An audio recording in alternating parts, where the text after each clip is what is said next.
Every investment in real estate should follow due diligence, okay? And this is something that I'm happy that Encumbered Properties is offering now, helping people to do this so that they will not be pressured into making these bad investment decisions. Good day and welcome to Encumbered Properties Red Alert. Today's episode is an exclusive interview with a financial expert, a popular Nigerian YouTuber, Finance with Anne. She's going to take us through a lot financially, how to avoid real estate financial mistakes. It's my pleasure to have you in the building today, ma. Thank you. Thank you. Thank you. I'm happy to be here. It's my pleasure always. So let's get the show running already. As a financial expert with experiences, I would want to know, can you explain how poor financial planning could make one vulnerable to real estate scam? So poor financial planning can make someone very vulnerable to real estate scams because financial planning makes you to have a long-term perspective to your money and your investments. But when you don't plan like that, you become open to getting money quickly. You will not have that patience and you'll be looking forward to getting quick wins. And this is something that scammers know, and that is what they target. So when they come to you with these opportunities, you tend to fall victim because you haven't really sat down to plan your finances, to have a long-term view of what you want to achieve. So you start to fall victim to all these little get quick rich schemes. And when you do your finance planning right, which is something I help my clients to do, you have the patience to ask the right questions, to do the right checks, to do your due diligence, and to be able to walk away from any shady deal that you see without feeling like I'm losing out on something and all that. Yeah. What red flags should people watch out for when dealing with real estate agents or sellers? The first red flag you should watch out for is pressure to pay quickly.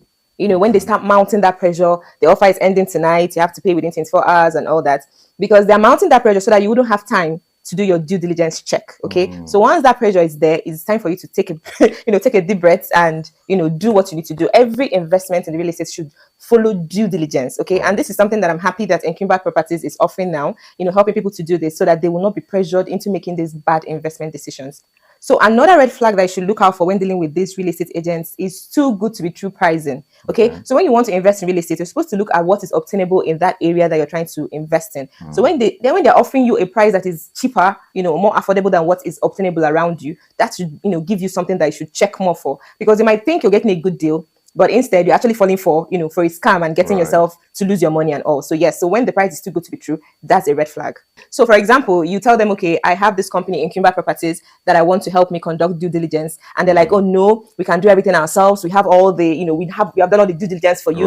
You don't need to involve a lawyer. You don't need to involve Encumbered Properties. Red flag, because they're trying to protect you and not protect you, they're trying to make sure that you don't discover the scam, because they know that when you involve a company like Encumbered Properties, they will find out that this is a shady deal and protect you and all. So that is a red flag.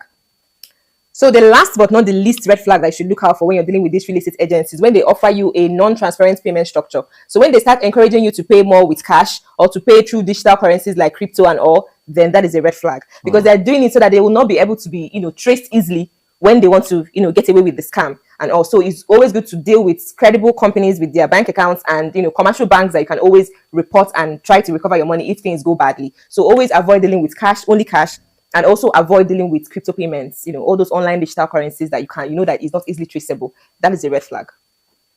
Despite the rampancy of real estate scams, why do you think people still skip due diligence checks? And how can financial discipline help to prevent such recklessness? Yeah. All right, that's a wonderful question. You see, why people still fall for these real estate scams, even though we think we have enough information and everything out there already, is because, one, a lot of people lack the patience. Okay, we want to get money so quickly. We want to, want to feel that we got a good deal. Okay, and that reason is lack of financial literacy. Some people really don't understand. Just like what happened with CBEX. Some people were like, they didn't even know it was a wrong investment. People don't really understand, how investment works to know, okay, this is a good one and this is a bad one. Sorry, what is financial literacy? Okay, so financial literacy is you educating yourself about how money works, how the whole money system works, okay, how money comes in, how money goes out, how you can get your money to work for you, how you can manage your money better, how you can increase your earning capacity, and how you can send your money to work for you so that your money can also work for you as hard as you're working for the money. That sounds insightful. Yes. So another reason why people also fall for these scams is that a lot of people have the fear of missing out. Okay. So when a real estate investment is raining, they feel like, oh my God, all my friends are doing it, my neighbors are doing it. If I don't, yes, exactly. If I don't key into this now, I'm going to miss out. I'm going to, when they're celebrating, I'm not going to, that is all. They'll just pack all their money and they go in without doing the, due diligence they need to do. So that impatience, lack of financial literacy, and also the fear of missing out is what is the three top reasons why people still fall for these investment scams. So the second part of your question, you asked how financial discipline can help to prevent these situations. So when you're financially disciplined, you'll be able to have the discipline and the patience to have delayed gratification. When you're not in a hurry to make this money, when you're not in a hurry when you don't have that fear of missing out, okay, you'll be able to analyze each investment well before you go into it. You ask the right questions, and you will also be disciplined and confident enough to walk away from that investment that that doesn't align with your long-term goals. You understand? You won't have that, oh my God, I need to do this, I must do this because everybody's doing it. You have that discipline because you have already done your financial planning. You know what your long-term financial strategy is, and you'll be able to say, no, I don't want to do this, and walk away. So yes, that is where financial discipline comes in.